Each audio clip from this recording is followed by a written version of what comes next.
Vítajte pri Reflexe. Ten dnešný sa bude okrem iného venovanej a citlivej téme, a to je odoberanie detí úradmi. Sledujte nás, dozviete sa viac.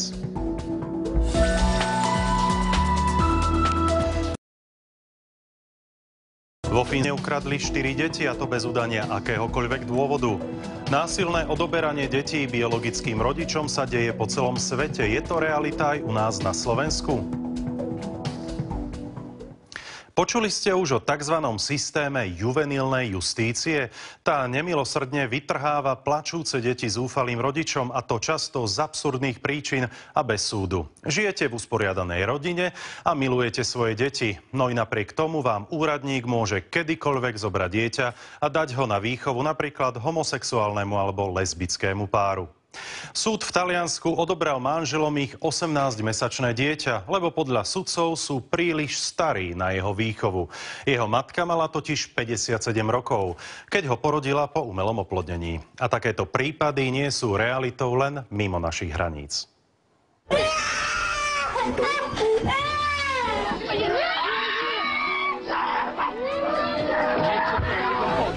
Pro mě moc těžký.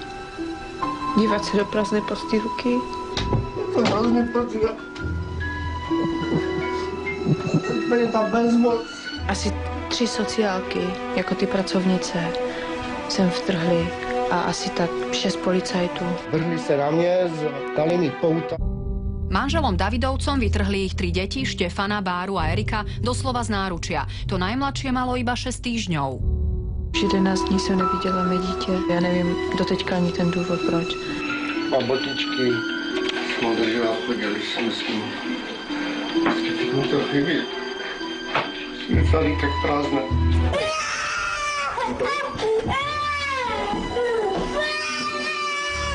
Vo Fínsku zase pani Anastázii štátne orgány násilne ukradli 4 deti. 6-ročnú dcéru, 2-ročné dvojčatá a dokonca aj novorodenca. Bez udania akéhokoľvek dôvodu. Просто оттащили от ребенка, оторвали силы, схватили за обе руки. Я говорю, отпустите меня, я беременна, я пойду сама. Но никто не слушал, меня просто тащили по полу. Z 2 strán policajskí na ulicu vytašili. Anastázii vzali novorodenca hneď po pôrode. Vo väčšine krajín platí, že ak vám odobrali jedno dieťa, na druhé ako rodič automaticky strácate nárok.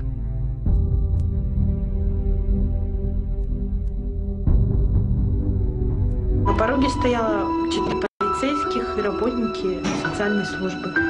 Сказали, что у них для меня печальные новости, чтобы я присела. Вот.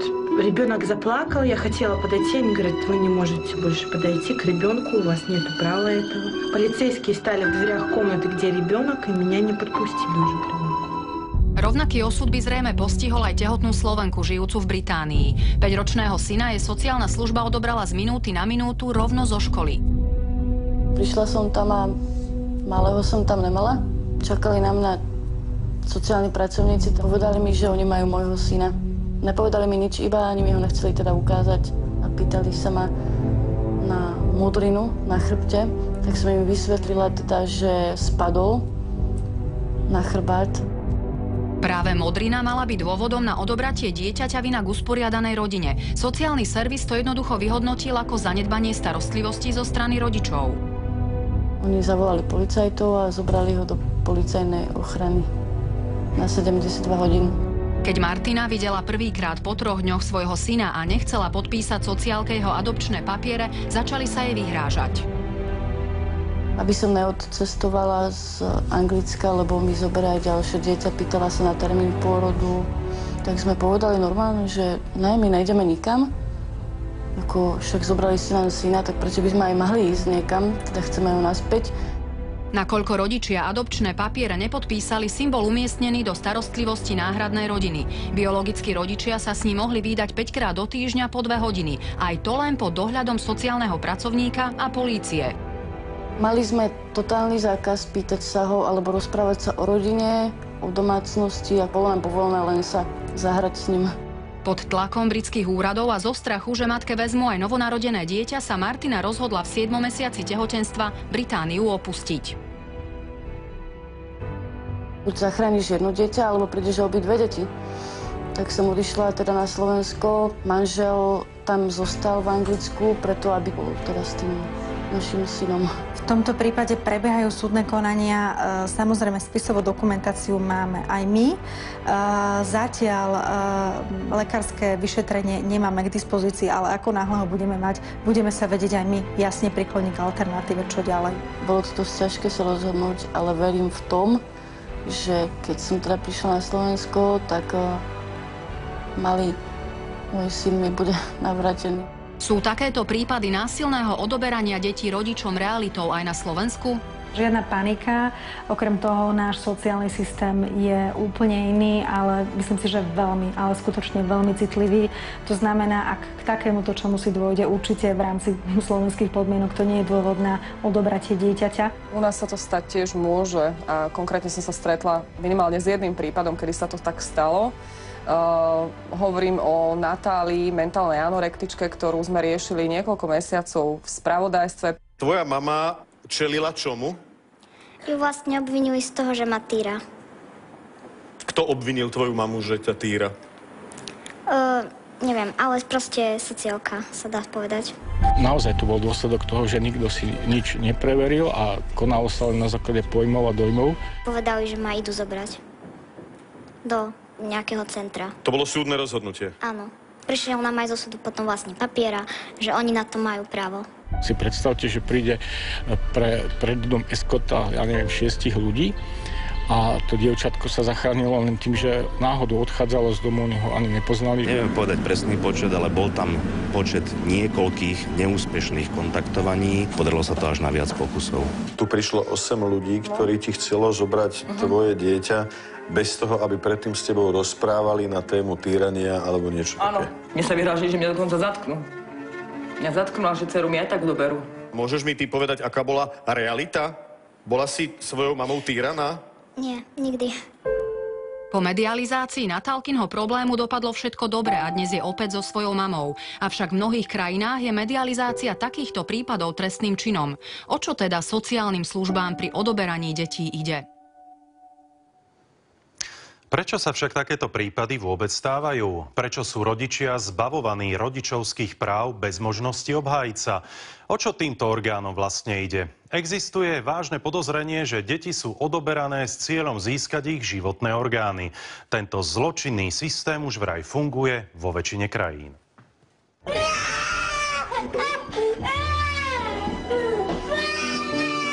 Odoberanie detí je problémom. Môže sa to stať každému jednému z nás. Podľa údajov organizácie Save Children bolo vo Francúzsku v roku 2009 sociálnymi orgánmi odobratých 110 000 detí. V Nemecku to bolo za rok 70 000. V Norsku, kde žije len 1 000 000 detí, už odobrali 200 000 z nich, čo je každé 5. dieťa. Tieto čísla vo svete vraj neustále narastajú. Aktuálnych máme teraz najviac prípadov, možno práve v Británii. My nemôžeme vstúpiť do vnútroštátneho konania, ale ak sa dá, tak žiadame, aby deti boli vrátené na Slovensko. Pod rúškom ochrany detí sa vytvorili systémy, ktoré sú povýšené nad konštitúcie a ústavy štátov pod názvom juvenilná justícia. Jej úlohou je doslova kradnúť deti rodičom. Keď sa v 90. rokoch prijímala Charta práv dieťaťa, tak sa tam vtedy šikovne zakomponovali nástroje, ktoré budú v budúcnosti slúžiť aj k právu dieťaťa. Všetko ale spadá pod jednu vetu. Všade v Európe platí prednostne to, že záujem dieťaťa je povýšený nad rodičovský pomer. To znamená nad vzťah rodiča a dieťaťa. Najlepší záujem dieťaťa sa nedá definovať nejakou charakteristikou, ako povedzme vo fyzike alebo v chémii. Všetky práva ostatných dotknutých osôb sú podriadené najlepšiemu záujmu dieťaťa. Deti sa vraj odoberajú nielen z neúplných a chudobných rodín, ale aj z normálnych, kde rodičia pracujú, svoje deti ľúbia a starajú sa o ne. Dôvodom môže byť čokoľvek. Napríklad akákoľvek poznámka nespokojného dieťaťa, slovo alebo poznámka na adresu rodičov. Moderní inkvizítori to môžu vyhodnotiť ako popieranie legitímnych práv a slobôd dieťaťa. To, čo my berieme ako normálne, v Británii je abnormálne. A preto iný kraj, iný mrav. A takto to skutočne treba brať. Častokrát sa ten inštitút odobratia dieťaťa robí, povedal by som, dosť nekvalifikované, respektíve robí sa v situáciách, kedy sa sledujú iné ciele, ako je pomôcť tomu dieťaťu.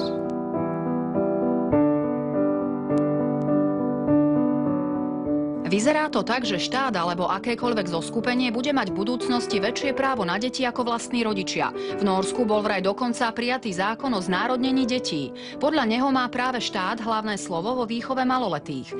Následne tak môžu byť deti odobrané rodičovi kedykoľvek a bez udania akéhokoľvek dôvodu. Kritériom efektívnosti juvenilnej justície je údajne počet detí úplne ochránených pred rodičmi, teda odobratých. Čiže na Slovensku sa v podstate deje takýto ako keby biznis povýselný práve s deťmi a na úkor samotných detí. Myslím si, že keď vám poviem, že áno, takže mnohých rozhorčím, ale nehovorím to s nejakou zášťou oči niekomu, ale hovorím to ako čisté konštatovanie faktu. Ja vám môžem doniesť desiatky prípadov, kedy sa dá tá situácia pomenovať tak, ako to hovoríte vy. A myslím si, že to je len dôsledok takej neodbornosti, neprofesionality, toho, že tá situácia v sociálnom systéme je neúnosná. Boli sme svedkami toho, že štát odňal dieťa zo zdravej rodiny, dal ho na výchovu do ústavu a jednoducho narušil celý chod tej rodiny. O tom, že vo svete je biznis s deťmi skutočne výhodný, svedčia aj najčastejšie zdokumentované prípady. Deti sa vraj často dostávajú do rúk čiernych transplantátorov. V USA je registrovaných niekoľko tisíc pacientov, ktorí čakajú na orgány detí. Rodičia sú ochotní zaplatiť nemalé sumy, len aby aj takýmto neľudským spôsobom zachránili život svojho vlastného dieťaťa. Aký má však vplyv násilné odoberanie na samotné dieťa? Bez ohľadu na to, či je to v opodstatnených alebo neopodstatnených prípadoch, tak pre dieťa je takýto zásah vždy traumatický. Je veľmi dôležité, aby tí pracovníci, ktorí takýto zásah robia, si to uvedomovali, že pre dieťa je jeho matka alebo jeho rodina jediné existenciálne ako keby zabezpečenie. Ono v momente, keď je od nich odtrhnuté, vníma ako keby ohrozenie svojho života. Ak sa to robí s veľkým hurhajom, kríkom, musíme si uvedomiť, že každé jedno dieťa sa kríku bojí. A tým pádom tí ľudia sa potom môžu k nemu správať akokoľvek dobre, to dieťa už nikdy neuverí, že to bolo spravené v jeho záujme. Vo svete sú známe tisícky prípadov, keď takéto násilné odobratie napokon končí samovraždami rodičov a ich potomkov. Magazín Reflex pokračuje aj po krátkej prestávke. Toto sú naše ďalšie témy.